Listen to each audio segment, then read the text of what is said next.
Hey guys, and welcome back to Top 10 Gaming. I'm Ron Mackenzie Lafergie. Today we'll be talking about death in video games. Now, of course, dying in video games is super common. And Mario dies all the time, then comes back. So this video will focus on characters who actually died within the lore of the game, rather than dying because I apparently don't know how to time a jump properly. Which means this video will have spoilers. But if you haven't played The Walking Dead or The Last of Us by now, you don't care enough anyway. If you enjoyed this video, let us know by throwing us a thumbs up down below. And if you want more, check out our video on the alternate versions of Sonic. But before you do that, get ready, it's time for the top 10 video game characters who have died.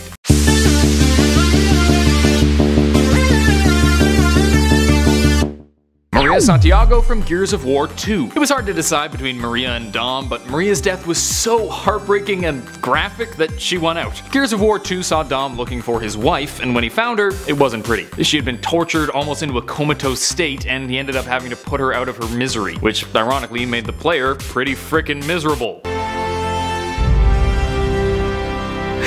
I love you so much.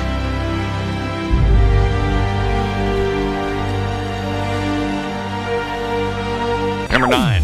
M. Bison from Street Fighter. M. Bison, whose name came from not wanting to piss off Mike Tyson, true story, is a main baddie in the Street Fighter games, and the dude dies a lot. He has a habit of having his body destroyed and getting a new one built, something that's awfully useful when you love taking over the world through deadly fighting championships. And if you're wondering what the M stands for, so am I. In one minute it's Master, the next it's Mighty, just don't ask, it's M. His name is M, until further notice. Number 8. Cubone's mother from Pokemon. This might seem inconsequential, but it was actually a super important death, one of the most important in all of the Pokemon games. In case you don't know, in Pokemon Red, Blue, Yellow, you came across a ghost Marowak who had died. This was the first death in Pokemon that most kids were aware of when playing the game, and it really gave a sense of realness to it. Pokemon can't just faint, they can die, something that was made even clearer with the tear-jerking introduction of Charmander in the show. Number 7. Goku from the Dragon Ball games. One of the first memes I ever remember seeing was a religious-looking thing saying, "Because he died for us and resurrected to save us, we love you, Goku." Does anyone else remember that? I love it. Anyway, Dragon Ball fans will of course know that Goku died during the series, and since he died in the show's lore, then I think it counts in the games. Especially since he's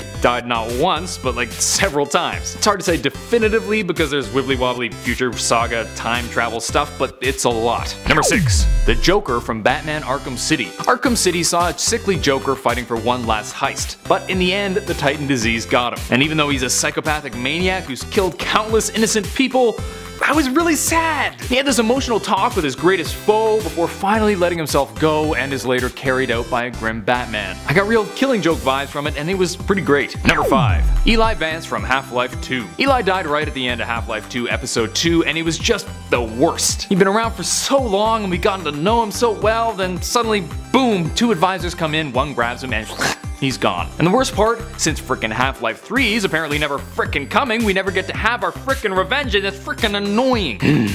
Number 4. John Marston from Red Dead Redemption. Yeah, Red Dead Redemption was an amazing game where you played as the outlaw turned family man John Marston. Game did a great job of getting you attached to the character, and the final scene when he walks out to meet his fate is amazing. I hate that he had to die, but I love how he died. It was a perfect conclusion to the story. And in case anyone's annoyed that I spoiled any of these deaths, I actually hadn't finished Red Dead Redemption, so I just spoiled this point for myself. Damn it, Ron.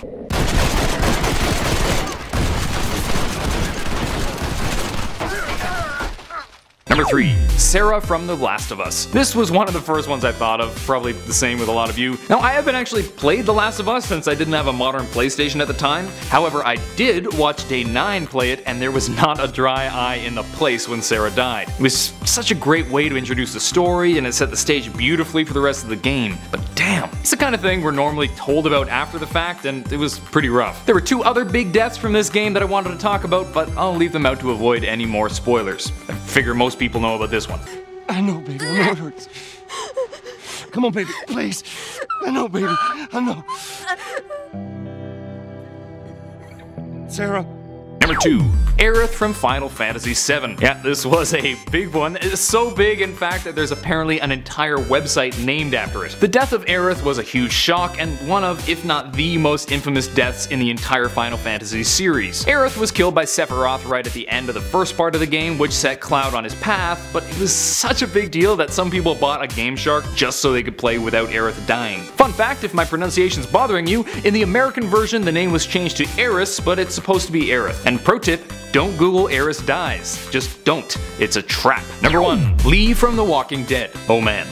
This one was rough. Now, Lee was the main protagonist throughout the game. We lived through him making choices, taking risks, in my case making a whole lot of mistakes. But when my one-armed Lee was dying on the ground, even though most of us saw it coming, I just didn't want to believe it. Personally, I didn't make Clem kill him, I couldn't do that to her, but it was still horribly sad. That's it for today. Hope you guys enjoyed. If you did, please smack that thumbs up button and subscribe to Top 10 Gaming for more videos. Which video game death affected you the most? Let me know in the comment section down below. Check out our Top 10 recently uploaded playlist for more videos like this one. Until next time, I'm Ron Mackenzie Lafergie with Top 10 Gaming. Later, gamers.